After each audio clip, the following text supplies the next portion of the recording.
తన ప్రాణాలే నీవని ధర్మేచగా తన మనసంత నీదని అర్థేచగా తన వలపంత నీకని కామేచగా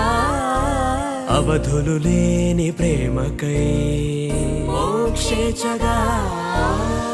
మూడు ముళ్ళతో 7 అడుగుల అగ్ని సాక్షిగా ఇద్దరు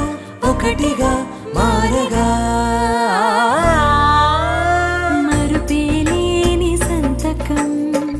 వెళ్ళి పుస్తకం మరు జన్మకి తొలి స్వాగతం వెళ్ళి పుస్తకం